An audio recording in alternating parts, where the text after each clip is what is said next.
Waalaikumsalam warahmatullahi wabarakatuh. Perkenalkan, saya Sapna Okta Paradila dengan nomor absen 19 NIM 962021045.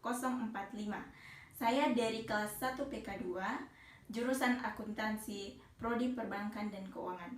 Kali ini saya akan mempresentasikan sejarah dan teori perkembangan manajemen. Nah, apa saja yang kita bahas dalam pertemuan kali ini? Yaitu sejarah perkembangan manajemen, teori perkembangan manajemen, aliran klasik, aliran hubungan manusia, dan aliran modern. Nah, sebelum masuk dalam pembahasan, kalian pernah berpikir nggak sih, kapan sih manajemen itu ada? Nah, manajemen itu ada semenjak ribuan tahun yang lalu. Hal ini dibuktikan dengan adanya piramida di Mesir. Kok bisa dibuktikan dengan adanya piramida di Mesir? Buktinya mana? Buktinya adalah piramida tersebut dibangun oleh lebih dari 1.000 orang selama 20 tahun. Pembangunan piramida ini tak mungkin terlaksana tanpa adanya seseorang yang merencanakan, mengorganisasikan, menggerakkan para pekerja, dan mengontrol pembangunannya. Hal ini yang membuktikan bahwa adanya kegiatan manajemen sejak dahulu kala. Kemudian, pemikiran awal manajemen. Salah satu peristiwa penting yang memengaruhi perkembangan ilmu manajemen adalah revolusi industri di Inggris. Revolusi industri di Inggris ini menandai dimulainya penggunaan mesin menggantikan tenaga tangan manusia, yang berakibat pada pindahnya kegiatan produksi dari rumah-rumah ke tempat yang khusus disebut dengan pabrik. Perpindahan ini mengakibatkan manajer-manajer ketika itu membutuhkan teori yang dapat membantu mereka meramalkan permintaan, memastikan cukupnya persediaan bahan baku, kemudian memberikan tugas-tugas kepada kebawahan, mengarahkan kegiatan sehari-hari, dan sehingga ilmu manajemen mulai dikembangkan oleh para ahli pada saat itu. Kemudian, era manajemen ilmiah. Era manajemen ilmiah ini ditandai dengan beberapa perkembangan, yaitu salah satunya perkembangan dari kalangan insinyur. Kemudian, perkembangan ini juga didorong oleh munculnya pemikiran baru dari Henry Gantt dan keluarga Gilbert. Kemudian, pada era ini juga hadirnya teori administratif, yaitu teori yang mengenai apa yang harus dilakukan oleh para manajemen dan bagaimana cara membentuk praktik manajemen yang baik. Kemudian pada era manusia sosial. Pada era ini mempelajari pengaruh berbagai macam tingkat penerangan lampu terhadap produktivitas kerja. Hasil kajian mengindikasikan bahwa ternyata insentif terhadap jabatan, lamanya kerja, jam kerja, periode istirahat, maupun upah lebih sedikit pengaruhnya terhadap output kerja dibandingkan dengan tekanan kelompok, penerimaan kelompok, serta rasa aman yang menyertai. Penelitian ini menyimpulkan bahwa norma-norma sosial atau standar kelompok merupakan penentu utama perilaku kerja individual. Kemudian pada era modern. Nah, pada era modern ini ditandai dengan hadirnya konsep manajemen kualitas total atau yang disebut dengan Total Quality Management (TQM) di abad ke-20 yang diperkenalkan oleh beberapa guru manajemen. Yang paling terkenal diantaranya adalah W. Edwards Deming dan Joseph Juran.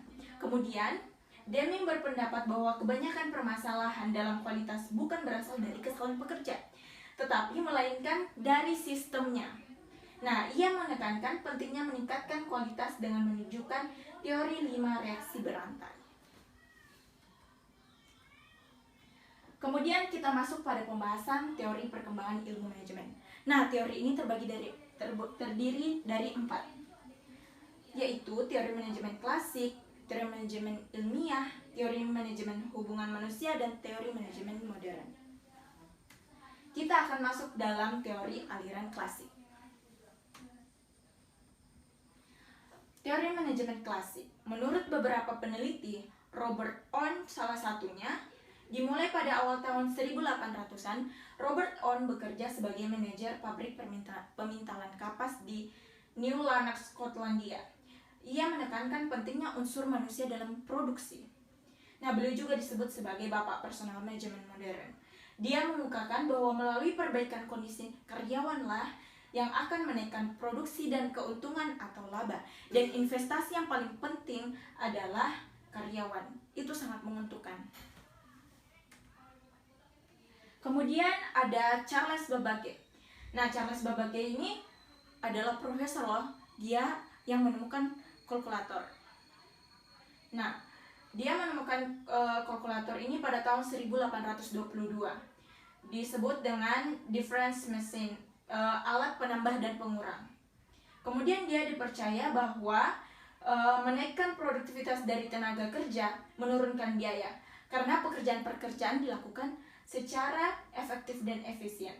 Dia menganjurkan agar para manajer bertukar pengalaman dalam penerapan prinsip-prinsip manajemen.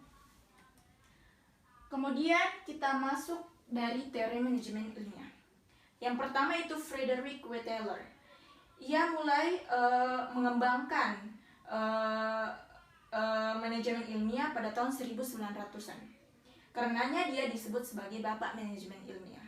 Taylor telah memberikan prinsip-prinsip dasar penerapan pendekatan ilmiah pada manajemen dan mengembangkan sejumlah teknik-teknik untuk mencapai efisiensi. Kemudian ada Frank dan Lillian Gilbert pada manajemen ilmiah. Frank Gilbert adalah seorang pelopor pengembang studi gerak dan waktu, menciptakan berbagai teknik manajemen. Nah, dia sangat tertarik terhadap masalah efisiensi, terutama untuk menemukan cara terbaik pengerjaan suatu tugas. Nah, sedangkan si Lillian Gilbert ini lebih tertarik pada penempatan dan latihan personalia, aspek-aspek manusia dalam bekerja. Baginya, manajemen ilmiah mempunyai satu tujuan akhir, yaitu membantu para karyawan mencapai seluruh potensinya sebagai makhluk hidup. Nah, kemudian teori organisasi klasik.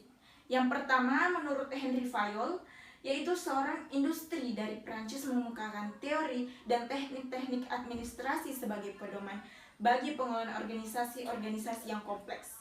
Dalam teori administrasinya, Fayol merinci manajemen menjadi 5 unsur, yaitu pertama, pasti kita tahu dalam manajemen harus ada perencanaan.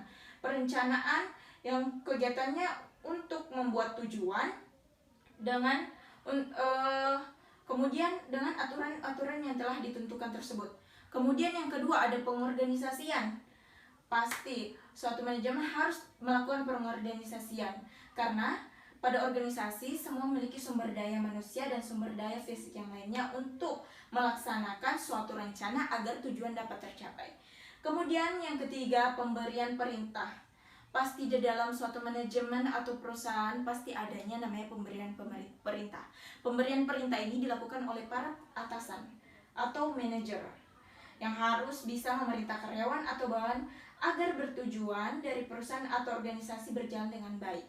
Kemudian ada pengkoordinasian. Nah, ini seorang manajer harus bisa mengkoordinasi. Seorang manajer harus bisa mengkoordinasi para bawahannya. Karena untuk memastikan segala sesuatu berjalan sesuai dengan porsinya masing-masing dan tidak melenceng dari tujuan. Kemudian ada pengawasan. Nah, pengawasan ini berdasarkan standar yang telah dibuat untuk kemudian dibuat perubahan dan perbaikan jika diperlukan. Nah, seorang manajer harus selalu melakukan pengawasan atas apa yang dilakukan oleh para bawahannya. Kemudian kita masuk James D. Money. Nah, dia itu seorang eksekutif di General Motors. Mendefinisikan organisasi sebagai kelompok 2 atau lebih orang yang bergabung untuk tujuan tertentu. Nah, menurutnya ada 4 kaidah dasar, yaitu koordinasi, prinsip skalar, prinsip fungsional, dan prinsip staff. Kemudian ada Mary Porter Follett dan Chester Barnard. Mary Porter Follett yaitu ahli ilmu pengetahuan sosial pertama yang menerapkan psikologi dan dalam perusahaan, industri, dan pemerintah. Dia memberikan sumbangan besar terhadap manajemen melalui aplikasi praktik ilmu-ilmu sosial dan administratif perusahaan. Dia menulis panjang lebar tentang kreativitas, kerjasama manajer dan bawahan, koordinasi dan pemecahan konflik. Dia juga menguraikan suatu pola organisasi yang ideal di mana manajer mencapai koordinasi melalui komunikasi yang terkendali dengan para karyawan. Kemudian ada Chester Bernard, presiden perusahaan Bell Telephone di New Jersey. Siapa sih yang nggak tahu Chester Bernard ini? Dia tuh yang memandang organisasi sebagai sistem kegiatan yang diserahkan pada tujuan. Nah, fungsi-fungsi utama manajemen menurut pandangan Bernard adalah perumusan tujuan untuk pengadaan sumber daya yang dibutuhkan untuk mencapai tujuan. Menurut teorinya, bawahan akan menerima perintah hanya bila mereka memahami dan mampu serta untuk berkeinginan menuruti atasan. Bernard adalah pelopor dalam penggunaan pendekatan sistem untuk pengolahan organisasi. Nah, kemudian kita masuk pada hubungan manusia. Hubungan manusia, teori ini dibuat akibat muncul ketidakpuasan terhadap teori manajemen klasik yang tidak sepenuhnya menghasilkan efisiensi dan keharmonisan dalam lingkungan kerja. Nah, dibandingkan dengan manajemen klasik yang kaku, hubungan manusia ini lebih harmonis dalam lingkungan kerja. Nah, manusia dalam sebuah organisasi tidak selalu dapat dengan mudah diramalkan perilakunya karena sering juga tidak rasional. Oleh sebab itu, para manajer perlu dibantu dengan ilmu sosiologi dan psikologi. Nah, teori manajemen hubungan manusia adalah teori manajemen yang diperuntukkan untuk manajer agar lebih memerhatikan tingkat psikologi dan hubungan antar manusia dalam lapangan pekerjaan. Nah, tingkat psikologi dan hubungan antar manusia dalam dunia pekerjaan dianggap penting untuk mendongkrak hasil efektivitas kerja yang lebih optimal. Kemudian beberapa pengertiannya menurut para ahli. Yang pertama, menurut Elton Mayo, hubungan manusiawi sering digunakan sebagai istilah umum untuk menggambarkan cara di mana manajer berinteraksi dengan bawahannya. Bila manajemen personal yang mendorong lebih banyak dan lebih baik dalam bekerja, hubungan manusia dalam organisasi bisa disebut dengan baik. Nah, sedangkan bila moral dan efisiensi memburuk, hubungan manusia dalam organisasi akan menjadi buruk. Nah, untuk menciptakan hubungan manusia yang baik, maka manajer harus mengerti mengapa karyawannya bertindak seperti itu, seperti apa yang mereka lakukan, dan faktor-faktor sosial dan psikologi yang memotivasi mereka. Kemudian menurut Hugo Münsterbeck sebagai penetus psikologi industri, Hugo Münsterbeck sering disebut Bapak Psikologi Industri. Dia mengemukakan bahwa untuk mencapai peningkatan produktivitas dapat dilakukan dengan melalui 3 cara. Kita masuk pada manajemen modern. Nah, pada manajemen modern ini mengemukakan bahwa organisasi bukanlah suatu sistem tertutup yang berkaitan dengan lingkungan yang stabil. Tetapi organisasi adalah suatu sistem terbuka yang harus menyesuaikan diri dengan perubahan-perubahan lingkungannya. Nah, teori organisasi dan manajemen modern dikembangkan sejak tahun 1950. Teori modern dengan tekanan pada perpaduan dan perencanaan menyediakan pemenuhan suatu kebutuhan yang menyeluruh. Nah, teori organisasi modern ini lebih dinamis daripada teori-teori yang lainnya. Teori modern bisa disebut sebagai teori organisasi manajemen memadukan teori klasik dan manajemen teori hubungan manusia. Teori modern menyebutkan bahwa kerja suatu organisasi adalah sangat kompleks, dinamis, multilevel, multidimensional, multivariabel, dan probabilistik. Kemudian manajemen modern, masa manajemen modern berkembang melalui 2 jalur berbeda. Perilaku organisasi tokoh-tokoh aliran ini antara lain ada Abraham Maslow yang mengemukakan adanya hierarki kebutuhan, kemudian Douglas McGregor dengan teori X dan teori Y-nya, kemudian ada Frederick Herzberg yang menguraikan teori motivasi higienis atau teori 2 faktor, kemudian ada Robert Black dan Jane Moulton yang membahas 5 gaya kepemimpinan dan kisah-kisah manajerial, kemudian ada Francis Lincoln, ada Fred Fiedler yang menyarankan pendekatan kontingensi pada studi kepemimpinan, dan Chris Eggeris yang memandang organisasi sebagai sistem sosial atau sistem antara hubungan budaya. Sekian dari saya, terima kasih. Apakah ada yang ingin bertanya? Saya izin bertanya. Iya, silahkan. Ya, perkenalkan sebelumnya saya Rosalia Zahra, izin bertanya. Mengapa Robert Owen disebut Bapak Personal Management? Oke, saya akan menjawab pertanyaannya. Mengapa Robert Owen disebut Bapak Personal Management modern?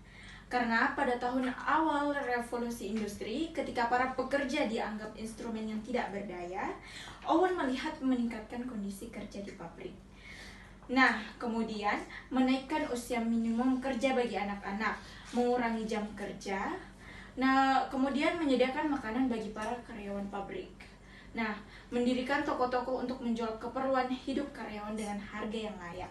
Dengan membangun rumah-rumah dan membuat jalanan sehingga lingkungan hidup dan pabrik menjadi menarik. Sebab itu beliau disebut Bapak Personal Management. Apakah sudah jelas? Ya, sudah. Terima kasih. Kemudian ada pertanyaan selanjutnya. Saya izin bertanya. Oh iya, silahkan. Perkenalkan, nama saya Febiana Aurora Mawanda. Saya ingin bertanya, mengapa Charles Babbage dinamakan Bapak Komputer? Sekian, terima kasih. Oh iya, saya akan menjawab pertanyaannya. Karena pada tahun 1833, beliau menyusun sebuah mesin analitis atau analitik mesin yang disebut dengan komputer otomatis dan merupakan dasar komputer modern. Apakah sudah jelas? Iya, sudah jelas. Terima kasih. Oke. Kemudian, apakah ada pertanyaan selanjutnya? Izin bertanya. Perkenalkan, nama saya Hildegardis Bayakoten. Ya. Sebutkan 3 cara untuk meningkatkan produktivitas menurut Hugo Munsterberg. Oke, ada 3, yaitu pertama menempatkan seseorang pekerja terbaik yang paling sesuai dengan bidang pekerjaannya yang akan dikerjakannya.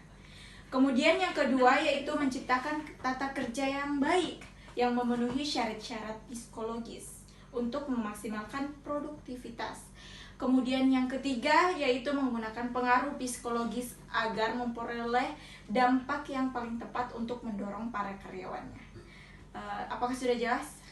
Siap, sudah jelas. Oke, karena tidak ada lagi yang ingin bertanya, saya akhiri saja tanya jawab ini. Terima kasih. Assalamualaikum warahmatullahi wabarakatuh. Waalaikumsalam